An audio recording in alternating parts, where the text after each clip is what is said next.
Okay, have you all had your breakfast? Are you drinking proper water? Okay, hydrated இருக்கீங்க, நல்லா சாப்பிடுறீங்களா? ஹெல்த்தியா இருக்கீங்களா?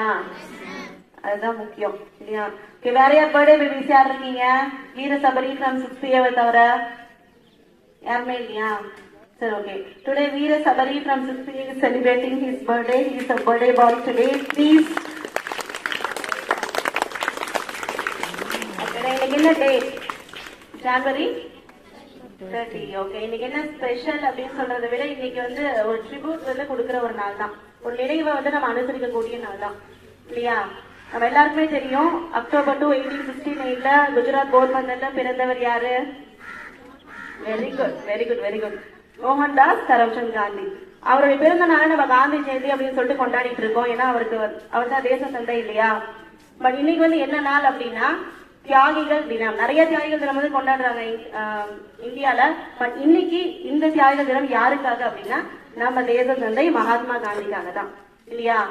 ஏன் அப்படின்னா இதே டேட்ல தான் January 30, 1948 நாதுராம் கோட்சேவால சுட்டுக் கொல்லப்பட்டவர் தேச தந்தை மகாத்மா காந்தி.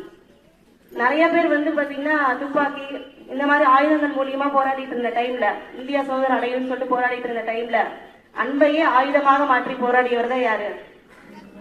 அஹிம்சை வழியில அற வழியில ஒரு விஷயத்த வந்து போராடினா ஜெயிக்கலாம் அப்படின்னு சொல்லிட்டு நம்ம எல்லாத்துக்குமே ஒரு அடிப்படையான ஒரு நம்பிக்கை இன்னைக்கும் வருது அப்படின்னா அதுக்கு ஆணிவேர் வந்து யார் அப்படின்னா தேச தந்தை மகாத்மா காந்தி தான். சத்தியாகிரகம் மூலியமாவும் ஒரு போராட்டம் நடத்த முடியும் அப்படின்னு உலகத்துக்கே ஒரு எடுத்துக்காட்டா இருந்தவர் தான் யாரு?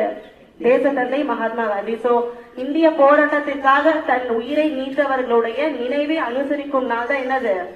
தியாகிகள் தினம். சோ அவரோட நினைவை நீங்க வந்து அனுசரிக்கிறது தான் இறந்த நாள் தான் டெத் ஆனிவர்சரி அப்படின்னு சொல்லுவாங்க. என்ன பண்றாங்க இந்தியா ஃபுல்லா அப்படின்னா ஒரு 11 மணி அளவுல இந்தியா மூலியமா 2 நிமிடங்கள் வந்து ஒரு மௌன அஞ்சலி செலுத்துவாங்க.